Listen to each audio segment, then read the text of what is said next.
Hello, this is Dr. Morris. I'm going to continue the lecture series with Microbiology Chapter 2, Part A, Chemical Principles. Before I start this lecture, I'd just like to let you know it's not my goal here to make you chemists. However, there are some basic principles of chemistry that are applied here in microbiology, and you should be able to take away some of these basic concepts. Chemistry is basically the study of interactions between atoms and molecules. The atom is the smallest unit of matter that enters into chemical reactions. Atoms interact to form molecules. The study of the human body or any living organism or microorganisms begins at a chemical level of organization. Those of you who have taken anatomy, A&P number 1 and A&P number 2, can identify with this. You recognize that in A&P part 1, we started with looking at the human body basically at an atomic level, atoms again making molecules, molecules joining together to make tissue, tissue structures developing organs, and organs developing organ systems which lead to the full human body. Microorganisms basically are set up the same way, beginning at an anatomical level, atoms joining together to form molecules, molecules forming together to develop these cellular structures that we now refer to as microorganisms, whether that's a virus, whether that's a bacteria, or whether that's a fungi. Chemistry is the science that deals with the structure of matter, defined as anything that takes up space and has mass. Mass has a physical property that determines the weight of an object in Earth's gravitational field. For our purposes, the mass of an object is the same as its weight. However, the two are not always equivalent. In orbit, you would be weightless, but your mass would remain unchanged. The smallest stable unit of matter is referred to as an atom. Air, elephants, oranges, oceans, rocks, microbes, people, all are composed of atoms in various combinations. The unique characteristic of each object, living or non-living, results from the types of atoms involved and the way that these atoms combine to interact. Atoms are composed of subatomic particles. Although many different subatomic particles exist, only three are important in understanding the chemical properties of matter: protons, neutrons, and electrons. Protons and neutrons are similar in size and mass, but protons bear a positive electrical charge, whereas neutrons are electrically neutral or uncharged. Electrons are much lighter than protons, only one in 1836 as massive and bear a negative electrical charge. The mass of an atom is therefore determined primarily by the number of protons and neutrons in the nucleus, the central region of the atom. The mass of a larger object, such as your body, is the sum of masses of all component atoms. All matter is composed of atoms in various combinations. The chemical rule governing the interaction among atoms, both alone and in combination, established the foundation of physiology at the cellular level. All matter is made up of small units called atoms. Atoms, certain combinations form molecules. All atoms have a centrally located nucleus and particles called electrons, which are negatively charged, moving around the nucleus. The nucleus of an atom is made up of positively charged particles called protons and uncharged particles called neutrons. Both neutrons and protons have about the same weight, 1,840 times that of an electron. Because the total positive charge on the nucleus equals the total negative charge of the electrons, each atom is an electrically neutral unit. Atoms are composed of electrons, protons, and neutrons. Atoms normally contain equal number of protons and electrons. The number of protons in an atom is known as the atomic number. Hydrogen is the simplest atom and has an atomic number of 1. Thus, the atom of hydrogen contains only one proton and one electron as well. Different kinds of atoms listed by atomic number have a number of protons in the nucleus. The atomic weight is the total number of protons and neutrons in the atom. The proton is located in the center of the atom and forms a nucleus. Hydrogen atoms seldom contain neutrons, but when neutrons are present, they are also located in the nucleus. All atoms other than hydrogen have both neutrons and protons in their nuclei. Electron orbit the nucleus at high speed, forming a spherical electron cloud. In this two-dimensional representation, the electron occupies a circular electron shell. One reason an electron tends to remain in its electron shell is that the negatively charged electron is attracted to the positively charged proton. The attraction between the opposite electrical charges is an example of the electrical force. This is an example out of your textbook illustration demonstrating to you the electron shell, negatively charged electron, positively charged proton inside the nucleus, and the charge, the attraction between the negative charge and the positive charge, creating the shell and thus the orbit. Here you can see the proton and the neutron. Neutron again does not have a charge. Still, the positive attraction from the proton would attract the electron. And here in hydrogen 3, a tritium, you can see that the positive charge again attracts the electron, but again you have two neutrons in the nucleus and the proton. Three forms of hydrogen atoms are predicted in that illustration using a two-dimensional electron shell model which indicates the location of the electron cloud surrounding the nucleus. A typical hydrogen nucleus contains a proton and no neutrons. A deuterium contains a nucleus, has a proton and a neutron. A tritium nucleus contains a pair of neutrons in addition to a proton. The dimensions of an electron cloud determine the overall size of the atom. To get an idea of the scale involved, consider that if the nucleus were the size of a tennis ball, the electron cloud of a hydrogen atom would be the radius of approximately 10 kilometers or roughly 6 miles. In reality, atoms are so small that the atomic measurement are most conveniently reported in nanometers. Nanometers is a meter, and you can see by the illustration how many zeros come after that decimal point. The very largest atom approaches 0.5 nanometers in diameter. Protons and neutrons are in the nucleus. Electrons move around the nucleus. You can see the various orbits of the electrons around the central lying nucleus, which has proteins and some neutrons. All atoms with the same atomic number are classified in the same chemical element. Examples of elements are hydrogen, carbon, sodium, nitrogen, and sulfur. About 26 of the 92 naturally occurring elements are commonly found in living things. Most elements have isotopes or forms of elements having the same number of protons in the nucleus but different weights because of the differing number of neutrons. For example, oxygen isotopes have the same atomic number, 8, but different atomic weights. Each chemical element has different numbers of protons. Isotopes of an element are atoms of different numbers of neutrons. Isotopes of oxygen are, for example, listed below. The elements of life, hydrogen, carbon, nitrogen, oxygen, are the most abundant chemical elements in living organisms. You should be familiar with those, at least those 4 elements, as they relate to being the most abundant chemicals in living organisms.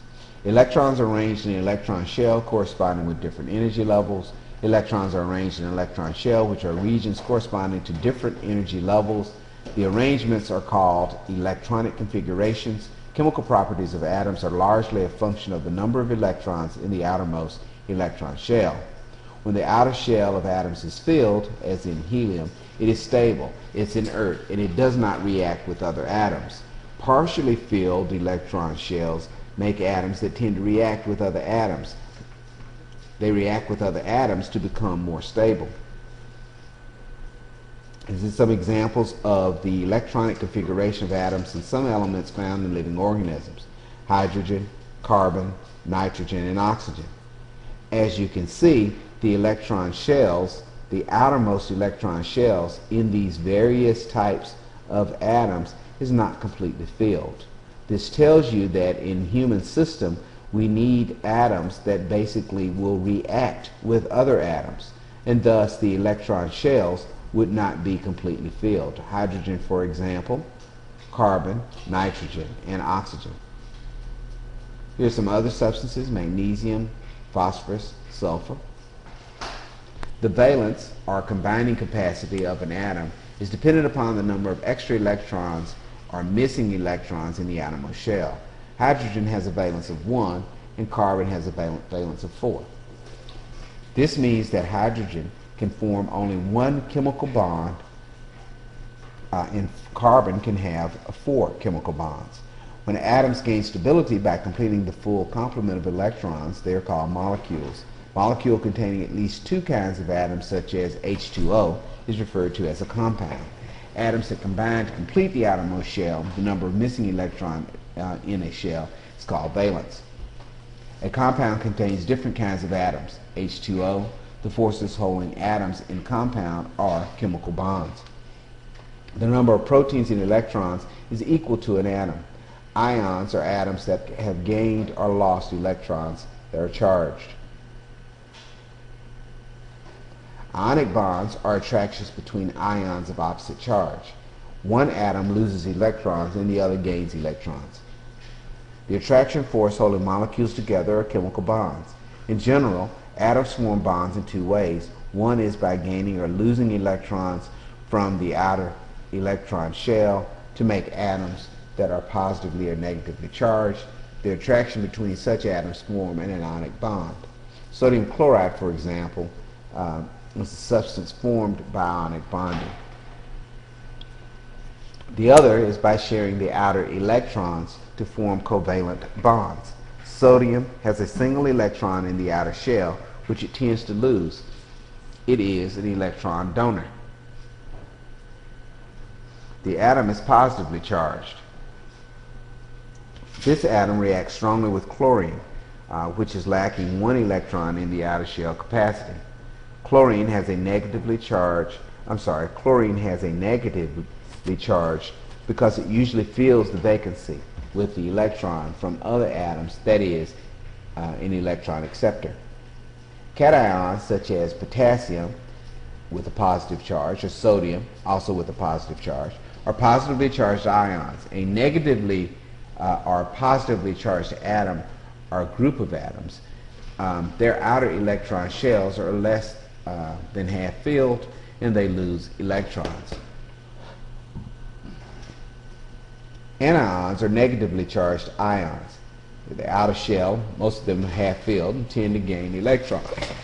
Examples of anions are iodide, chloride, and sulfide. Covalent bonds are stronger and more common in organisms that are ionic bonds.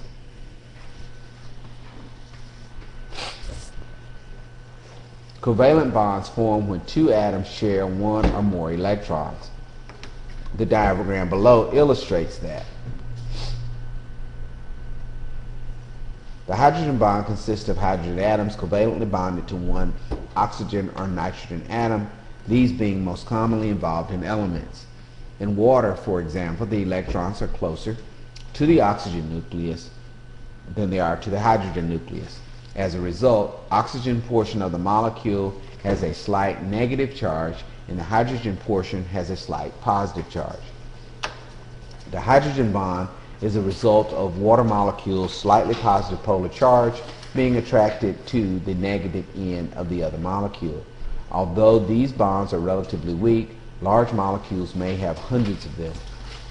Hydrogen bonds form when a hydrogen atom covalently bonded to an oxygen or a nitrogen atom is another molecule. The illustration again demonstrates that. The molecular weight of a molecule is the sum of the atomic weight of all of its atoms. A mole is a number of grams equal to the molecular weight. The sum of the atomic weight is the molecular weight. 1 mole of a substance is its molecular weight in grams. The molecular weight of a molecule is the sum of the atomic weight of all of its atoms. A mole is the number of grams equal to the molecular weight. Chemical reactions involve making or breaking bonds between atoms. The change in chemical energy occurs during a chemical reaction. Now, there are different types of reactions. There are endergonic reactions that absorb energy and exergonic reactions that release energy. The making or breaking of bonds between atoms is called a chemical reaction. The process of 2 or more atoms, ions, molecules combining to form newer, larger molecules is called a synthesis reaction. You should know that definition. This occurs when atoms, ions, molecules combine to form newer, larger molecules. Anabolism is the synthesis of molecules in a cell. The illustration above dictates the type of reaction. A, atom, ion, molecule A, plus B, atom, ion, or molecule B, leads to a new molecule, AB. This is the example of the synthesis reaction. The combining of substances are reactants, and the products in the substance are formed. All synthesis reactions are collectively called anabolism. An example of this is the formation of starch from sugar molecules. The reverse of a synthesis reaction is a decompensation reaction. An example of this is the digestion of food. Occurs when a molecule is split into smaller molecule ions or atoms. The example, catabolism, is a decompensation reaction in a cell.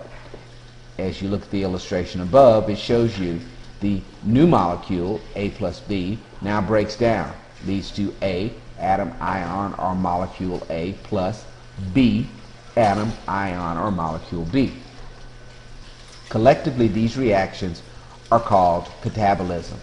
Exchange reactions are partly the synthesis and partly decompensation.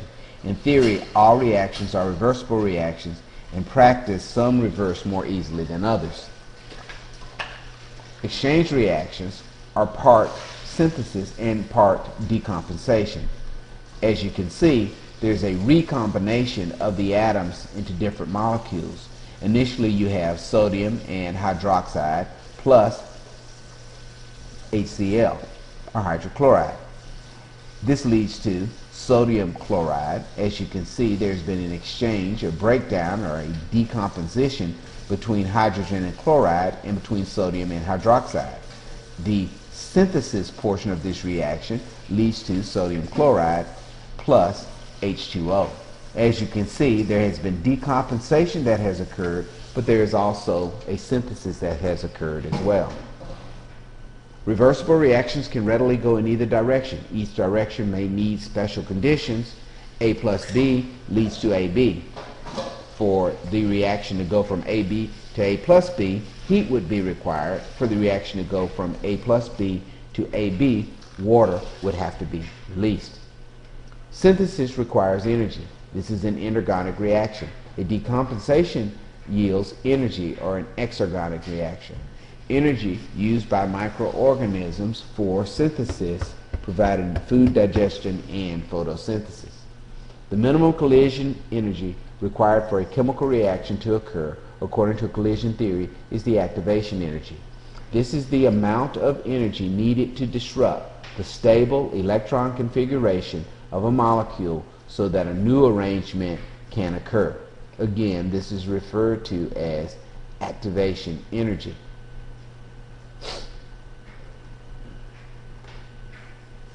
Increase in temperature, pressure, concentration, increase the collision frequency, and increase the reaction rate. I'll repeat that because it's an important concept. Increasing temperature, pressure, concentration increases the collision frequency and increases the reaction. Now, when I say collision frequency, this is the number of atoms that will be bouncing off of each other. If you take atoms, put them in a closed container, they'll bounce off of each other just as the atoms bounce off of each other in our environment. However, the number or the frequency of collisions increase chemical reactions. A reversible reaction in which the end product can revert to its original molecule is indicated by two arrows, which was shown in previous slides. Now, enzymes. Enzymes are important proteins that you need to be familiar with. You need to know these definitions. Enzymes are large protein molecules that have three-dimensional active sites tailored to interact with specific substrates. They act as a catalyst to accelerate chemical reaction. Enzyme substrate complex that is formed lowers the activation energy required and thus enables collision to be more effective. Now, we previously talked about activation energy. Activation energy is the amount of energy required to make these reactions take place. However, if you utilize an enzyme, you can lower the amount of energy that would be required. So enzymes speed up reactions without an increase in the temperature, which is important in biological systems. We are very much temperature-dependent creatures. we run optimally, or our body functions optimally at a certain temperature. Also, we'll see where pH, or the acid-base balance of the body, also plays a very significant role. We are also neutral creatures. Our pH needs to run between the areas of 7.35 to 7.45. If we're much less than that, we become acidic and the system doesn't work well. If we're much higher than that, we become alkaline and our system